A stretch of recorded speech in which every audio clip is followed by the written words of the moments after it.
আজ পশ্চিমবঙ্গ বিধানসভায় উল্লেখ পর্বে স্পিকার স্যারের মাধ্যমে রাজ্যের স্বাস্থ্য পরিবার কল্যাণ দপ্তরের ভারপ্রাপ্ত মন্ত্রী মহাশয়ার দৃষ্টি আকর্ষণ করলাম। কমিউনিটি হেলথ অফিসারদের বেতন বৃদ্ধি এবং যে সমস্ত কমিউনিটি হেলথ অফিসার এখনো অস্থায়ী রূপে কাজ করছেন তাদেরকে স্থায়ীকরণের আবেদন করলাম। আমরা জানি আমাদের রাজ্যে এই মুহূর্তে 13,619 জন কমিউনিটি হেলথ অফিসার হিসাবে কাজ করছে, যার মধ্যে 3,577 জন এখনো অস্থায়ী রূপে কাজ করছেন। অস্থায়ী রূপে যারা কাজ করছেন তাদের স্থায়ীকরণের সাথে সাথে তাদের যারা স্থায়ী ভাবে কাজ করছেন তাদের বেতন কাঠামো কেন্দ্রীয় সমহারে নয়।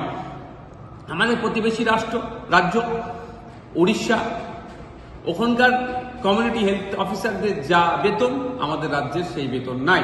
তেলেঙ্গানা, বিহার এমন অনেক রাজ্য আছে কেন্দ্রীয় সমহারে তারা বেতন দিলেও আমাদের রাজ্যে তারা পাচ্ছে না। তারা এই বৈষম্যের শিকার হচ্ছে, ফলে তারা এই ধরনের বৈষম্যে না শিকার হয় এবং সাথে সাথে যারা অস্থায়ী রূপে কাজ করছেন তাদেরকে স্থায়ী যাতে করা হয় সেই মর্মে আজকে মেনশন করলাম।